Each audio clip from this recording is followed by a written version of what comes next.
बिस्मिल्लाहिर्रहमानिर्रहीम। अस्सलामुअलैकुम। 5 साल बाद जब मैं सऊदी अरब से वापस घर आया तो बीवी को हामला देखकर मेरी रूह कांप गई। मैंने फौरन बीवी को बदकार कहा और इसको खूब मारा। मेरी माँ ने बताया कि तेरी बीवी तो बहुत अल्लाह वाली है, वो कभी बदकारी नहीं कर सकती।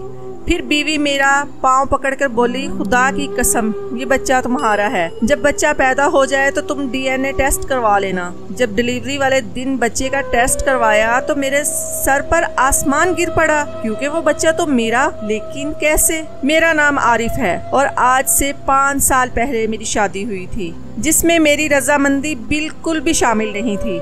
मैं इस कदर दिल बर्दाश्ता था क्योंकि मैंने सुन रखा था कि वो बहुत सांवली है और मैं बहुत हुस्न परस्त था और गोरे रंग को पसंद करता था और सांवली दुल्हन को देखने का मेरा दिल नहीं कर रहा था। मैंने अपनी माँ से शिकायत की कि मेरी शादी एक सांवली लड़की से क्यों करवा रही हैं। तो अम्मा ने मुझसे कहा, देखो आरिफ, तुम परदेश में नौकरी करते हो, शादी के बाद वापस चले जाओगे। मैं बहू सिर्फ इसलिए ला रही हूँ ताकि वो मेरे घर के काम कर सके। तुम जानते हो कि नौकरानियाँ आजकल कितनी महंगी हो गई हैं। तुम खुद सोचो, अगर मैं कोई खूबसूरत लड़की लाऊंगी तो फिर वो क्या मेरे घर का काम करेगी?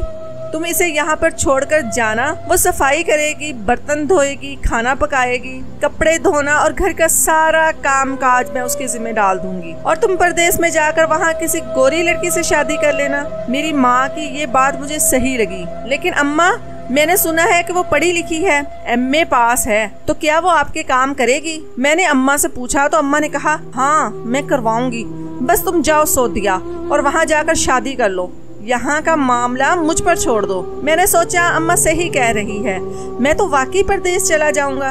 ठीक है, वो मेरे माँ बाप का सहारा बनेगी। मुझे अम्मा ने परदेश में शादी करने की इजाज़त दे दी थी, इसलिए मैं खुश हो गया। शादी की रात मेरा दिल नहीं कर रहा था कि मैं दुल्हन का चेहरा देखूं। मैंने घूंघट उठाया तो एक सांवली सी लड़की थी। मैंने इससे कोई बात नहीं की और सो गया। और सुबह मुझे वापस परदेश जाना था। मैं सऊदीया में काम करता था। शादी की अगली सुबह ही मेरी फ्लाइट थी और मैं वापस सऊदीया चला आया। यहाँ आकर मैंने शादी का फैसला किया, लेकिन मुझे कोई लड़की नहीं मिल रही थी क्योंकि मैं खुद एक सांवला सा इंसान था। पर मर्द चाहे जितना भी सांवला हो, उसे बीवी गोरी ही चाहिए होती है। तकरीबन 2 साल मुझे रिश्ता ढूंढने में लग गए। फिर 2 साल हो गए, बात चलती फिर खत्म हो जाती। जो रिश्ता मिलता उनकी अजीब सी शराइत होती। सबसे पहली शर्त ये होती कि मैं सारी कमाई बीवी को दूंगा, पाकिस्तान 1 रुपया नहीं भेजूंगा। यहाँ पर मैं मायूस हो जाता क्योंकि मैं अपने घर वालों का खर्च नहीं रोक सकता था। वहाँ मेरी 2 बहनें शादी के लिए बैठी हुई थी। अम्मा अब्बा की मैं इकलौती उम्मीद और इनका इकलौता बेटा था। मेरी परेशानी दिन ब दिन बढ़ती जा रही थी। मेरा पाकिस्तान राब्ता कम होता था क्योंकि उस वक्त मोबाइल बहुत ही कम इस्तेमाल होते थे। अम्मा से जब भी मेरी बात होती तो वो कहती, अरे बेटा तुम्हारी बीवी तो मायके चली गई है। मैं इन बातों से तंग था, इसलिए मैंने खुद ही पाकिस्तान बात करना छोड़ दिया। फिर 3 साल बाद मैं एक दिन काम से वापस जा रहा था तो रास्ते में एक लड़की बैठी हुई मुझे मिली। उसके हाथ में एक किताब थी जो कि उर्दू की मशहूर किताब थी। मैं समझ गया कि ये लड़की पाकिस्तानी है। मैंने सोचा शायद इसे मदद की जरूरत हो। मैं उसके पास गया और पूछा कि आपको मदद की जरूरत है? मैंने उर्दू में ही बात शुरू की। उसने भी उर्दू में ही जवाब दिया। उसने कहा, हाँ मैं 2 दिन पहले पाकिस्तान से आई थी और यहाँ अपने रिश्तेदार के पास ठहरी थी। वो लोग पता नहीं कहाँ चले गए हैं। मुझे बाजार से कुछ लेना था। जब घर वापस गई तो उनके घर पर ताला लगा हुआ था। उसने कहा तो मुझे दुख हुआ, आप मेरे साथ चलिए। मैंने कहा तो उसने हैरत से मेरी तरफ देखा। उसने नकाब पहन रखा था और उसकी हसीन आंखें नकाब से मुझे देख रही थी, जिनमें काजल के साथ साथ हैरानगी भी थी। मैं ऐसे कैसे आपके साथ चली जाऊं? उसने कहा। उसके हाथ गोरे थे और मुझे अंदाजा हो गया कि वह एक गोरी और हसीन लड़की है। तो क्या आप रात इस तरह सड़क पर गुजारेंगी? मैंने कहा तो वो सोच में पड़ गई। रात काफी हो चुकी थी। आपके घर में कौन कौन है? उसने पूछा। मैं एक कमरे में अकेला रहता हूँ। मेरे पास घर नहीं, सिर्फ एक कमरा है जो किराए पर लिया है। मैंने साफ गोई का मुजाहिरा करते हुए कहा। वो सोचती रही, फिर बोली, अगर आप अभी और इसी वक्त मुझसे निकाह कर ले तो मैं आपके साथ चली जाऊंगी। ये सुनकर मैं हैरान हो गया।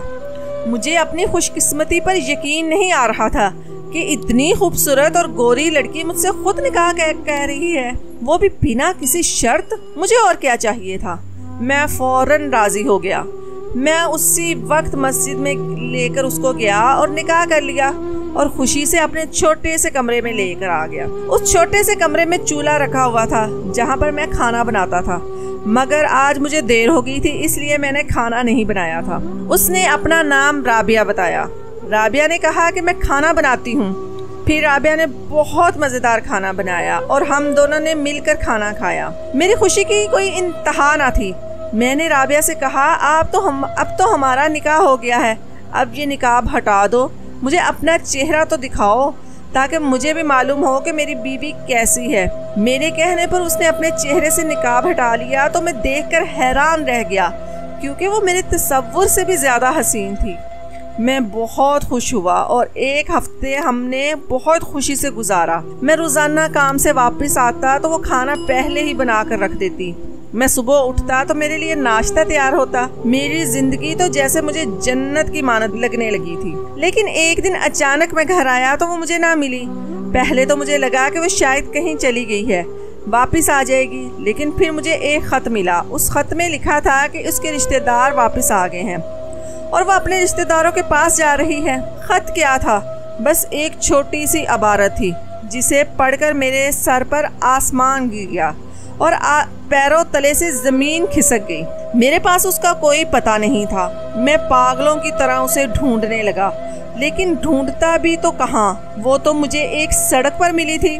उसे ढूंढते ढूंढते 8 महीने गुजर गए, लेकिन वो मुझे कहीं ना मिली। मैं डिप्रेशन में चला गया और ज़हनी मरीज बनता जा रहा था। मेरे लिए यहाँ रहना मुश्किल हो गया। एक हफ्ते में ही मुझे उस लड़की से शदीद किस्म की मोहब्बत हो गई थी और मुझे लग रहा था कि मेरी ज़िंदगी का अब कोई मकसद नहीं है। मेरे लिए अब यहाँ काम करना मुश्किल हो गया, इसलिए मैंने वापस पाकिस्तान जाने का फैसला कर लिया। मैं पाकिस्तान वापस चला आया तो मेरी अम्मा बहुत गुस्से में थी। मेरी अम्मा ने कहा, तेरी बीवी ने 4 साल तो यहाँ काम करके गुजारे हैं। फिर वो आजिज आ गई और अपने मायके चली गई। मैं उसे लेने गई थी, लेकिन उसके भाई ने मुझे घर से निकाल दिया। तुम जाकर इसे लेकर आओ, घर का काम कौन करेगा? जब से वो गई है काम कर करके मेरी दोनों बेटियों की हालत खराब हो गई है। जाकर उसे लेकर आ। मैं जब वहाँ गया तो उसे लेने के लिए, लेकिन उसके भाई ने मुझे मिलने नहीं दिया। मैंने खूब हंगामा किया, मुझे मेरी बीवी चाहिए। बिला आखिर उन लोगों ने मेरी बीवी मेरे हवाले कर दी और मैं उसे लेकर घर आ गया। उस वक्त मैंने गौर नहीं किया, लेकिन जैसे ही मैं घर में दाखिल हुआ तो मेरी अम्मा की चीख निकल गई मेरी बीवी को देखकर। मैंने तो उसकी तरफ गौर से देखा भी नहीं था। माँ ने देखा तो उसका पेट भरा हुआ था, जैसे कि उसके पेट में 9 महीने का बच्चा हो। मेरी माँ ने खूब हंगामा किया और कहा कि ये बदकार है। मैंने भी देखा तो मुझे महसूस हुआ कि वाकई इसके पेट में बच्चा है। मैंने उस पर चीखना चिल्लाना शुरू कर दिया। मैंने उसे बदकिरदार कहकर घर से निकालना चाहा तो उसका हाथ पकड़कर उसे खींचकर उसे घर से बाहर निकालने लगा तो वह मेरे कदमों में बैठ गई। आरिफ, मैं कसम खाकर कहती हूँ ये बच्चा आपका है। अगर आपको मेरी बात पर यकीन नहीं है तो बच्चा पैदा होने के बाद DNA टेस्ट करवा देना। डॉक्टर ने कुछ दिन बाद ही मुझे डिलीवरी की डेट दी है। मुझे डिलीवरी तक की मोहलत दे दे, सब सच साबित हो जाएगा। अम्मा ने कहा, ठीक है, इसे मोहलत दे दो। मैंने अम्मा से कहा, अम्मा ऐसे कैसे हो सकता है? मैं तो 5 साल से सऊदीया में रह रहा हूँ, फिर ये बच्चा कैसे हो गया? अम्मा ने मुझे समझाया, बेटा मोहल्ले में तमाशा बनेगा, हम DNA टेस्ट करवा लेते हैं, सब सच सामने आ जाएगा। फिर हम इसके भाई से बड़ी रकम का मुतालबा करेंगे, कहेंगे कि अगर अपनी बहन की शादी बचानी है तो हमें 20 लाख रुपए दो, क्योंकि तुम्हारी बहन बदकार है और इसके पेट में किसी और का बच्चा है। फिर जब DNA टेस्ट में साबित हो जाएगा तो हम इन लोगों को ब्लैकमेल करके इनसे पैसा लेंगे। मुझे यकीन है उसका भाई अपनी इज्जत बचाने के लिए पैसा देगा। मेरी अम्मा ने कहा तो मैं सोच में पड़ गया। फिर मैं उसे वापस घर ले आया और डिलीवरी का इंतजार करने लगा। यहाँ तक कि डिलीवरी का दिन आ गया। वहीं पर मैंने डॉक्टर से कहा कि इस बच्चे का DNA टेस्ट करवाएं। जब DNA टेस्ट की रिपोर्ट सामने आई तो मेरे पैरों तले से जमीन ही निकल गई, क्योंकि ये तो मेरा ही बच्चा था। मुझे यकीन नहीं आ रहा था। मैं गुस्से में आ गया। डॉक्टर से कहा कि आपने गलत रिपोर्ट बनाई है। मेरी अम्मा ने भी कहा कि ये रिपोर्ट गलत है। लेकिन डॉक्टर बाजिद थे कि ये रिपोर्ट बिल्कुल सही है। मैंने शहर की सबसे मशहूर लेबोरेटरी दोबारा करवाया तो वही नतीजा निकला। मैंने मजीद 3-4 लेबोरेटरियों से टेस्ट करवाए, लेकिन यही साबित हुआ कि ये बच्चा मेरा है। मैं हैरान था कि ऐसे कैसे हो सकता है, ये तो बिल्कुल एक नामुमकिन सी बात थी। खैर जो भी था, हम बच्चे को घर ले आए। मैंने अपनी बीवी से कहा तुम अपने मायके चली जाओ, मुझे ये बच्चा नहीं रखना, मुझे यकीन नहीं है। उसने मेरी मिन्नत की और कहा आप आराम से बैठकर मेरी सारी बात सुने, उसके बाद फैसला करें। मैंने उसकी बात मान ली और उसकी बात सुनने लगा। अम्मा भी मेरे साथ बैठी थी, वो अपनी कहानी सुनाने लगी और मैं सुनने पर मजबूर हो गया। जब मेरी आपसे शादी हुई तो आपने एक नज़र मुझे देखा और सुबह वापस चले गए। मैं समझ गई थी कि आपने मेरी ज़ाहिरी सूरत की वजह से ऐसा किया है। मैं कोई बदसूरत लड़की नहीं थी, मेरी नकोश बहुत खूबसूरत थे, लेकिन मेरे रंग के पीछे सब छुप गया था। ऊपर से मैं इतना खाती पीती भी नहीं थी, हर वक्त परेशान रहती थी, जिसकी वजह से मुझे भूख नहीं लगती थी, तो मैं बहुत कमज़ोर सूखी हो गई। इस कमज़ोरी ने मुझे मज़ीद आमसा बना दिया। 5 साल इस घर में आपकी अम्मा ने मुझे इतना काम करवाया कि मेरी तो जान निकल गई। आहिस्ता आहिस्ता मैं बागी होती चली गई कि मैं भी इंसान हूँ, मुझे कौन से गुनाह की सज़ा दी जा रही है। इस घर में आप मुझे छोड़कर चले गए और ससुराल में जुल्म हो रहा है। मेरे भाई ने यहाँ आकर काफ़ी मरतबा ये बात कही कि इसके साथ इंसाफ नहीं हो रहा, लेकिन आपकी अम्मा ने उनकी बेइज्जती करके उन्हें घर से निकाल दिया। वो दोबारा नहीं आए। भाई मुझे बार बार कहते थे कि तलाक ले लो, मैं तुम्हारी दूसरी शादी करवा दूंगा, लेकिन मेरा दिल गवारा नहीं करता था। मेरे मायके में मेरा भाई और भाभी रहते थे, तो वहाँ सऊदीया से फिर एक मेरी दूर की खालाजाद आई हुई थी, उनका नाम राशिदा था। उन्होंने मेरी हालत देखी तो मुझे पहचान न पाई। मुझे कहा राबिया तुम वही लड़की हो जिसे मैंने आज से 10 साल पहले देखा था। यकीन ही नहीं आ रहा कि तुम्हें ऐसी हो गई हो, आखिर तुम्हें हुआ क्या है। मैंने उन्हें अपने सारे हालात बताए। फिर राशिदा खाला ने एक तरकीब सोची और मुझे कहा कि वो मुझे सऊदीया ले जाएगी और आपसे मिलवाएगी। मैंने उन्हें कहा कि ऐसा कैसे हो सकता है, उन्होंने तो मेरी शक्ल देखना भी गवारा नहीं किया, तो अब कैसे मुझे कबूल करेंगे।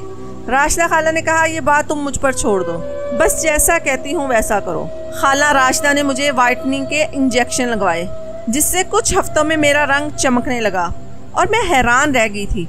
राशिदा खाला ने बताया कि ये रंग गोरा करने वाले इंजेक्शन हैं जिन्हें सब लगवाते हैं। फिर उन्होंने मेरे कागजात बनवाए और मुझे अपने साथ सऊदीया ले गई और वहाँ पर मुझे खूब खिलाया पिलाया, जिससे मेरी सेहत बहाल हो गई। हमें आपकी रहाइश का पता था।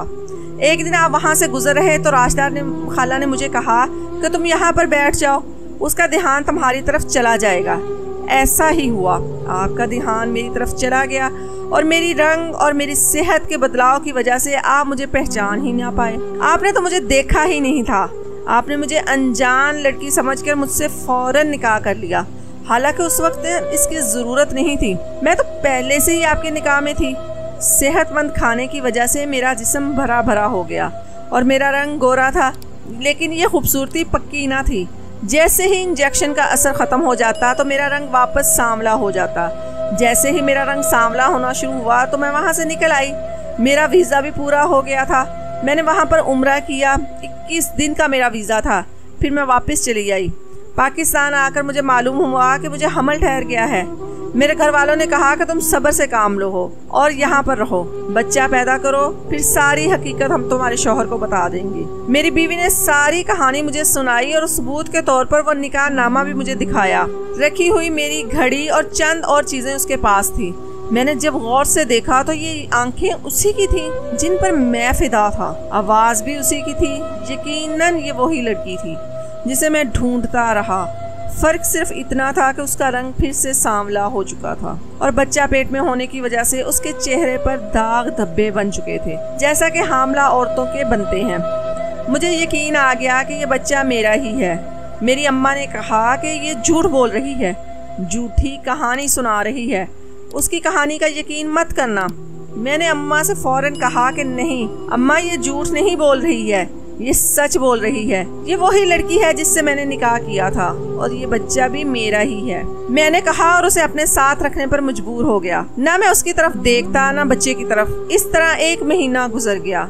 मैं उदास था। फिर एक दिन उसने कहा कि आप मुझे पसंद नहीं करते, मैं घर छोड़कर जा रही हूँ, बच्चा आपका है, आपके पास ही रहेगा। ये कहकर वो घर छोड़कर चली गई।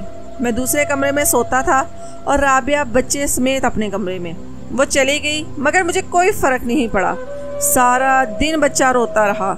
मुझे अजीब सा महसूस होने लगा क्योंकि मेरी माँ बहनों में से किसी ने भी बच्चे को हाथ नहीं लगाया था। यहाँ तक कि रात हो गई और बच्चा भूखा पड़ा था। मैं सोने के लिए लेट गया, लेकिन बच्चे के रोने की आवाज़ सुनकर मैं बेचैन हो रहा था। मुझे नींद नहीं आ रही थी। मैं उसकी आवाज़ को नज़रअंदाज करने की कोशिश कर रहा था लेकिन नहीं कर पाया। बिला आखिर मैं उठा, कमरे में गया तो बच्चे की हालत भूख की वजह से बहुत बुरी हो गई थी। मैंने उसे उठाया लेकिन मैं उसे क्या खिलाता। उसकी माँ चली गई थी। जैसे मैंने उसे अपने गोद में उठाया, मुझे एक अजीब सा एहसास होने लगा कि कोई इस दुनिया में मेरा अपना है, लेकिन मैं इसे वजह से परेशान था कि वो भूखा था। उसी वक्त उसे डॉक्टर के पास ले गया और कहा कि डॉक्टर साहब इसके लिए कुछ तजवीज़ करें। तो डॉक्टर ने डिब्बे वाला दूध मुझे लिख कर दिया। मैं फ़ौरन दूध लेकर घर आया।